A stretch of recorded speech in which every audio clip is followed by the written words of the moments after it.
Well, hello there, and welcome back to the Deep Dive. How's your day been treating you? I hope it's going well because we're about to head somewhere really quite fascinating today. We certainly are. Today, we're plunging headfirst into let's say, the psychological landscape of a very specific piece of writing. We're looking at Franz Kafka. Ah, Kafka. Always rich territory. Exactly. And specifically, we're focusing on Children on the Highway. It's this really remarkable chapter from his iconic work, The Metamorphosis. Often overlooked, I think. It often is, yeah. And our mission today really is to try and unearth some of the hidden psychological stuff going on there, the emotional currents, the undercurrents that Kafka weaves into what, on the surface, it seems like a pretty straightforward narrative. Right, just kids playing, maybe? Sort of, but it's so much more. We really want to explore how this text isn't just a story, but it's an invitation, isn't it? A prompt for you listening to think about your own internal world, your sense of belonging, maybe where you fit in or don't fit in with different groups. Yeah. And Kafka, he's famous for exploring alienation, anxiety, all those complex inner states. So Children on the Highway, it's just incredibly fertile ground for that kind of psychological digging. It peels back layers, gets us thinking about the self versus the group. Okay, let's dive right in then. Part 1. The observer's world. Kafka sets the scene, and it feels, both peaceful and kind of distant, doesn't it? Suspended. Yeah, it really does. The narrator starts off just passively observing, quiet. They're sitting on our small swing, just relaxing among the trees in my parents' garden. It's very contained, isn't it? It's safe. Almost womb-like, you could say. Yeah, exactly. But then immediately there's this contrast. Just beyond the fence, the world is buzzing. You can almost feel the wagons rolling, hear the wood groaning in the heat. That groaning sound is so vivid. It is. And farmhands laughing outrageously, kids running, wagons. It's just alive with sound and movement. And it stands in such stark contrast to the narrator's stillness in the garden. And that contrast is key, psychologically speaking. Right from the start, Kafka establishes these themes of detachment, self-containment. The narrator isn't in the world yet. Just watching it. Exactly. Observing from a safe distance, which is, pretty common starting point for Kafka's characters, right? The observer who then gets drawn in, often unwillingly. Right. But then there's this subtle shift, isn't there? It's almost imperceptible at first. The narrator's watching birds, just following them with their eyes. Totally absorbed. Until I believed, Kafka writes, that they were no longer rising, but that I was falling. And then clutching the ropes, feeling faint, starting to swing a little. Okay, wow. So it's not just seeing anymore. No, exactly. It's become this bodily thing, this perceptual shift. From watching something outside to this sudden internal feeling of falling, of disequilibrium. The outside world is starting to bleed inwards. And this is where it gets really Kafkaesque, right? This falling sensation. It's not actually falling. No, it's all in the perception, inside the narrator's head. They feel faint, clutch the ropes, and then instead of the birds, trembling stars appear. Stars instead of birds. An inversion of reality. So what does that suggest? This faintness, the stars replacing birds. Is it about the lines blurring between inside and outside, like a premonition of a dream state? I think that's a great way to put it. It definitely feels like a precursor, a loosening of the grip on, let's say, objective reality. The external world is impacting the internal state in a way that distorts perception. It's like the narrator's filter on the world is already quite fragile, maybe. Precisely. It's a huge moment where subjective feeling just overrides what's objectively there. Stars for birds, falling for rising. Yeah. It speaks to a mind that's maybe already prone to internalizing things differently. Or maybe it's a hint of some underlying anxiety just bubbling up in that quiet moment. A little crack showing. A little crack, exactly. And it definitely prefigures the more overtly dreamlike stuff that happens later. Then we move to the supper scene, which kind of reinforces this detachment. Yes, the supper. They're weary, leaning on the table. Eating bread and butter. The large meshed curtains bellied in the warm wind, almost inviting the outside in, right? Making the boundary seem permeable. Yeah, and passersby could actually pull them aside to talk. Right, they could connect. But the narrator's response is so peculiar. I would gaze at him as if peering at the mountains or simply into the air. And he likewise did not much care whether I answered. Just total non-engagement. Exactly. It shows this incredible emotional distance, a passive indifference, even when someone is literally right there trying to engage. So it's not just shyness. I don't think so. It feels deeper. Like a profound detachment that's already there long before the group comes along. An internal world that's just more absorbing or maybe more overwhelming than the external one.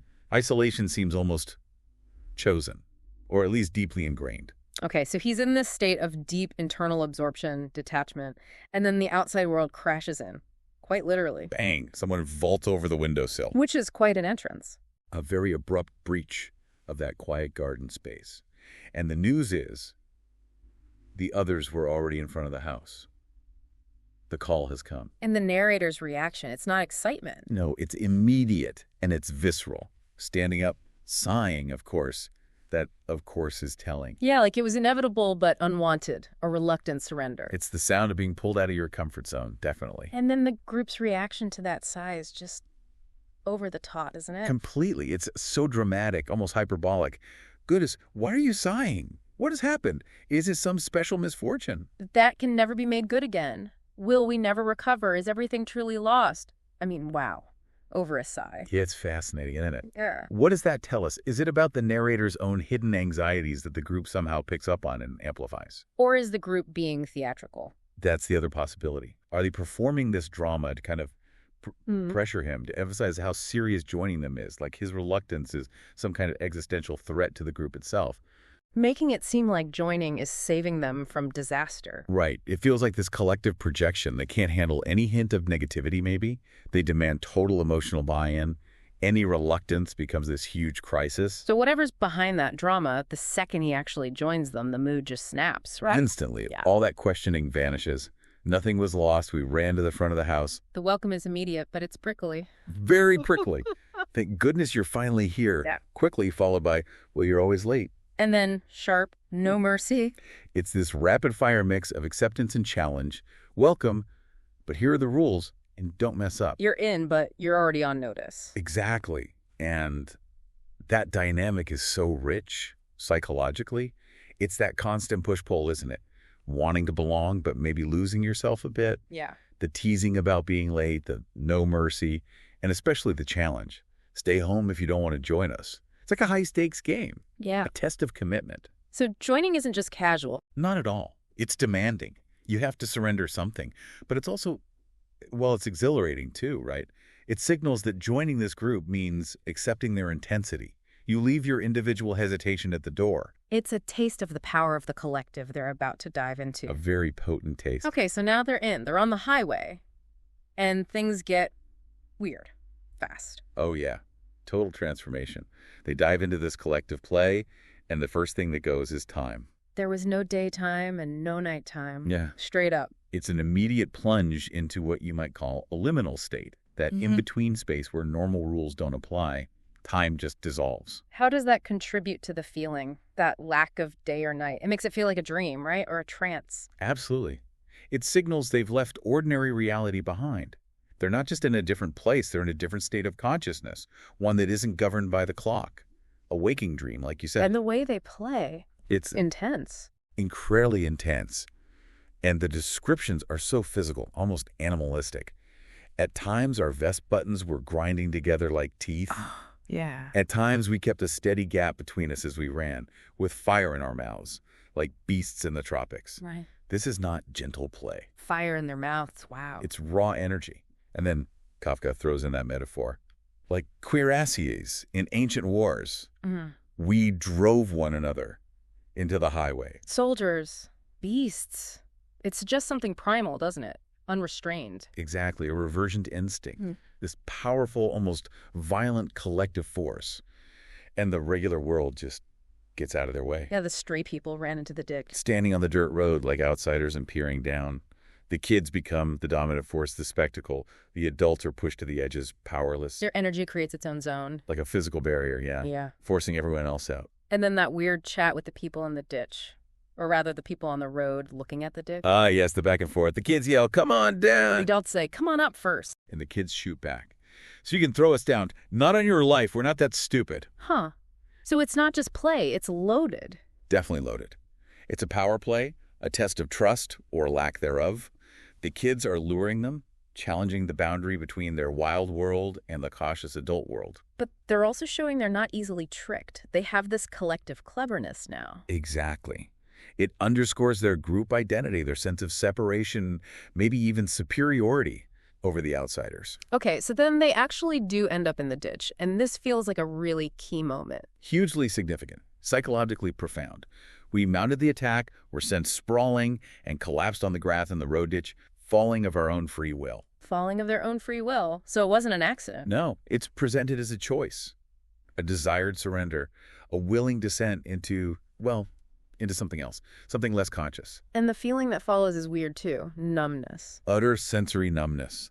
Everything was evenly warmed. We felt no heat, no cold in the grass. We only grew tired. It's like all physical sensation just blurs. And that tiredness leads to this strange desire. Paradoxical, isn't it? You felt very much like dozing off. You did want to pull yourself up, but only to tumble into a deeper ditch. And then deeper still. Throw yourself against the air and be certain to tumble into an even deeper ditch, and you never wanted to stop. It's this almost ecstatic yearning for continuous, deeper surrender, like a desire for oblivion, maybe, to escape consciousness, sink into this collective mush. Finding comfort in dissolving the self? Something like that. It's a trance state, a yearning for deeper and deeper immersion, wanting to never stop falling. And that desire, never wanted to stop, that feels critical. What's that about? This craving for oblivion, escaping the self. It really points towards something deep, doesn't it? Maybe a subconscious pull towards letting go completely. And the narrator says they're on the verge of weeping. You lay on your back as if ill. So it's not just fun exhaustion, it's bordering on something else. Breakdown, despair. It suggests a real fragility, yeah. Like the individual will is just overwhelmed by this collective wave. The ego is starting to fracture, maybe seeking this deeper absorption into something vast and formless. It's desired, but also kind of terrifying. A surrender that's both tempting and maybe dangerous? Exactly. It blurs pleasure and pain, freedom and weariness. The conscious and unconscious minds are just merging, and while they're down there, they're being watched. Right, the people winking as boys leap over them. They're spectacle, but they're too deep in their own experience, too consumed by that internal feeling of falling, to really care or engage. The outside world is just background noise now. They're completely in their own collective bubble. Collective dream, yeah. So after that deep, deep dive into the ditch, that shared unconsciousness, almost, there's a slow return. Gentle, almost. Cued by the outside world coming back into focus. The moon appears, the mail wagon goes by. The breeze stirs, the woods rustle. These external signals start to pull them back. And crucially, that feeling the narrator had earlier, being anxious to be alone. It seems to have just dissipated, gone. Which leads to this regrouping, this shout, "Where are you? Come here. All of us together." It's like a magnetic pull back into the group after that individual yet shared descent. The individual gets reabsorbed, and their shared confusion about time, especially the mail wagon, that's really telling too, isn't it? Yeah, don't you realize that the mail wagon has already passed? Oh no, already passed. I was asleep, imagine that. They all lost track. It just reinforces how dreamlike, how outside normal time this whole highway experience was. A collective amnesia. They were so deep in it. Totally detached from conventional reality. And once they're back together, the energy just explodes again, right? Oh, yeah. Renewed collective movement. Running closer together, some of us held hands. We could not keep our heads high enough because the road descended. An Indian war whoop. And then that incredible speed. Supernatural speed, almost. A gallop shot into our legs as never before. Whenever we leaped, the wind would lift us by our hips. Nothing could have stopped us. It's like they tapped into some limitless energy source, defying gravity. It really highlights that power of group synergy, doesn't it? Yeah. This unstoppable momentum. And the psychological impact is huge. How so? Well, the fact that even when passing one another, we manage to fold our arms and calmly look around. Even in this wild gallop, there's this effortless cohesion. Like they're perfectly synchronized. Powerful, unified, but still aware. Exactly. It's a paradoxical state. Intense unity, but with this retained awareness filtered through the group. They're a single entity now, moving with this incredible instinctual grace, transcending their individual limits. Until they stop at the bridge. Right, the bridge over the mountain torrent. Water smashing below, defying the late hour. Another little temporal glitch. And in the distance, the train. All compartments were lit. A symbol of the wider world, maybe. Yippee. Connected, ordered, running on schedule. Unlike their wild experience, a glimpse of another reality. And it's here, at this meeting point of their world and the outside world, that they start singing. Yes. A powerful moment of collective identity. One of us began singing a popular hit, but we all wanted to sing. They sing faster than the train moves. And their voices formed this scrimmage in which we felt cozy. That word scrimmage is great. It suggests chaos, a rough tumble, but the result is comfort, coziness. Embracing the messy comfort of belonging. Exactly. It's a beautiful expression of unity. But then Kafka gives us the twist, the warning. There's always a catch with Kafka, isn't there? Pretty much. He slides in this striking, almost unsettling metaphor right here. If you blend your voice with other voices, you are virtually caught on a fishhook. Caught on a fishhook. Wow. Okay. That's crucial, isn't it? It perfectly captures the double-edged nature of the collective, the comfort, the power, the belonging. But also the danger of being trapped, losing yourself. Precisely. Being ensnared. Having your individuality hooked and pulled in by the group's powerful current. It's the price of belonging. Unity gives strength, but it might demand this subtle, maybe invisible surrender of autonomy. Making it hard to get away once you're in deep. The paradox of belonging. Strength in unity, but risk losing the I. So after that peak moment, the singing, the coziness, but also the fishhook warning, the end comes. It was already time. The spell breaks. The ritual ends. Physical goodbyes, kisses, handshakes. But then for the narrator, it's this very stark, sudden return to being alone. I began to run back. No one called out to me. Such a contrast to the earlier drama around his sigh. This time, his leaving is silent, unnoticed. A quiet shedding of the collective skin. And it feels deliberate, doesn't it? His departure. Absolutely. He makes a conscious choice, turns off, and ran back into the forest along dirt roads where they could no longer see me. He actively seeks solitude again, hides himself. It's a profound act of re-individuation, reclaiming the self that was almost swallowed by the group's energy. It suggests this deep need to process, maybe, to retreat and find a different kind of reality, one not defined by the others. Like realizing the collective, however comforting, can be that fishhook. Perhaps. It's a psychological reorientation, seeking his own path again after that intoxicating, potentially ensnaring group hug. And where does that path lead? Towards somewhere easier. The southern city, which our villagers talk about. It's this almost mythical place. And the talk about it is so strange, that dialogue. It's bizarre, isn't it? Circular, almost absurd. There are people there. Just imagine. They don't sleep. And why not? Because they don't get sleepy. Now, why not? Because they're fools. Don't fools get sleepy? How could fools get sleepy? Round and round. It defines this city purely by relentless, defiant wakefulness. A place without rest, without dreams.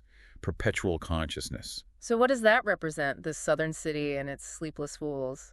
Psychologically? Oh, it's packed with implications. Yeah. Does not sleeping mean escaping the unconscious? Escaping vulnerability? Like the kind he felt in the ditch. Rejecting natural rhythms. Or maybe some kind of manic state, hyper-awareness. Could be. And what kind of foolishness is it? Yeah. Is it being detached from reality, or is it a radical kind of freedom, maybe? Refusing to conform, refusing the vulnerability that sleep itself represents. A self-imposed exile from needing rest. Possibly. This pursuit of a city of fools who don't sleep, it connects right back to his initial detachment in the garden, doesn't it? And his immersion in the group's timeless energy, and then his solitary escape. It all seems linked. It leaves us, the listener, you, with this really provocative question, I think, about consciousness, rest, individuality versus society. It's this final enigmatic goal, suggesting maybe a continuous search for a state of being that's beyond easy definition, maybe ultimate self-sufficiency, constant vigilance. Wow, what an incredible arc. We've gone from the quiet garden swing, that initial isolation, Right, the observer state. to the absolute wild immersion on the highway with the group, where time just vanished. The collective trance. And then finally, this solitary turn towards that strange city of the sleepless. Kafka's story, it seems so simple on one level, but as we've, unpacked it, it just offers these incredibly deep, sometimes unsettling insights. Absolutely. Into isolation, belonging, the sheer power and maybe danger of the collective, and just how slippery the self can be as it moves between these states. It really shows how our inner lives can be just as dramatic, just as adventurous as anything happening outside. And this deep dive, really invites you to ask, where do I spend my time? How much is observing from the sidelines, like in the garden? How much is caught up in that thrilling, maybe overwhelming collective embrace, potentially feeling that fishhook? Yeah. And how much is that quieter, solitary journey toward our own southern cities, those unique goals or states of being that might seem, foolish to others? Yeah. It's really about finding your own balance, isn't it? Between being an individual and being part of something larger. Between wakefulness and, well, the need to rest, to surrender sometimes. So maybe something to think about as you go on with your day is, what does it mean for you to be one of those fools who doesn't sleep in your own life? Where do you find those moments of ecstatic flow with others? That unstoppable momentum. Right. And where and when do you choose that solitary path back?